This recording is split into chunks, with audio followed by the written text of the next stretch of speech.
So probably the most unique feature about CNC4 from a multiplayer standpoint is our domination mode. So the way domination mode works is you have 5 goal nodes, which we call our Tiberian control hubs, spread around the map.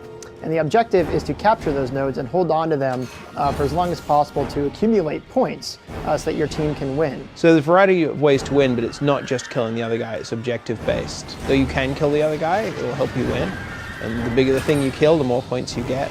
Along the same lines, getting rid of base building means that you want the player to be able to do something across the map and really be able to project power in different areas and take control of it with units or resources or what have you. It's more about working as a team, working with 2, 3, 4 other teammates to really spread out, capture those nodes, use the class system to actually hold those nodes and then branch out. So you play as a group as opposed to just being 5 guys on the same side all trying to kill the other person. We try and encourage team play. What this results in is a case where team play is much more important than it was in previous games. Although in previous games you could quickly run in and decimate somebody's base, in this particular case, if you're not constantly aware of the battlefield, where your forces are and where the battle lines are drawn, you're not going to be able to hold control of those Tiberian control networks and not going to be able to win. We've lost Node 1. One of the things that we really wanted to focus on in Command & Conquer 4 early on in the development process was the fluidity of class changing and really your ability to strongly impact the game in a very different way by playing each individual class. Being able to respawn really changes up how you play multiplayer because you're no longer damned by the choices you made at the beginning of the game. It allows you to take more risks. You're able to maybe try out a strategy from the get-go. Say you choose the support class, and you go and try a strategy, and maybe it doesn't work out. You get ambushed, you lose your crawler. Instead of having to admit defeat, we have the respawn system, so that allows you to change up your strategy, work with your teammates to find out what the team needs at that point in time, and then come back and try and get revenge on that guy who killed you. That's exactly what Command & Conquer 4 is all about. Getting into the action as soon as possible, not having a whole lot of wait time in between, and being able to make those split-second decisions that turn the tide of battle completely in the other direction. Capture 3 control nodes.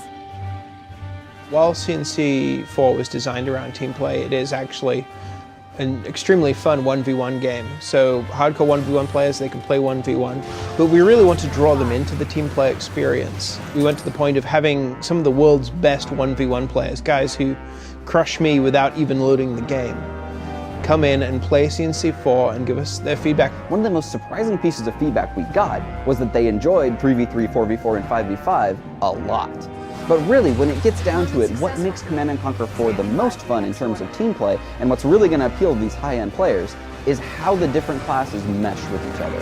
When you are in coordination with another player on your team, and you have a team leader, and you're all on vent, and you're yelling at each other to go to a particular area, or support another area, or throw up defenses, or throw up a tunnel, things get really fast, really hectic, and a whole lot of fun.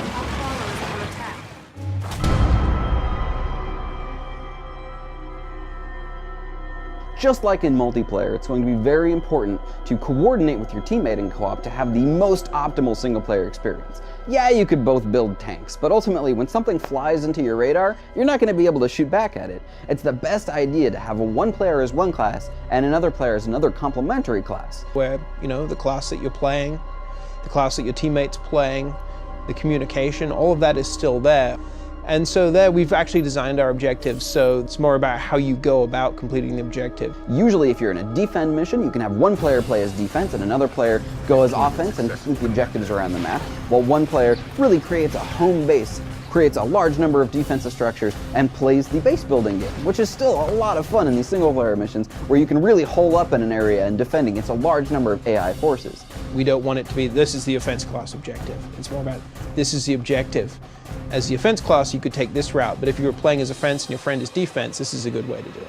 Overall, we're really looking forward to people jumping online and trying out Command & Conquer 4. We've tried a large number of different methodologies to allow players to jump in, get the action they want out of a Command & Conquer game, but at the same time be playing in a very social atmosphere with their friends and allow them to focus on the teamwork aspects that really make multiplayer longevity increase dramatically. So if you're interested in exploring new ways to play RTS multiplayer, but you still like to blow up tanks, I think CNC4 multiplayer is for you. It has team play, you can play as one-on-one player, even in a team play context. And then we got co-op. We have full co-op, which is just a whole new way to play campaign. It's like a real progression on what we've done in the past. We knew that multiplayer was going to be the thing that lasted a long time after launch, so we've put a lot of effort into trying to make that the best experience ever, trying to make it less intimidating for players to get online and to have a great time playing CNC. And we hope you all check it out when the game is on shelves on March 16th.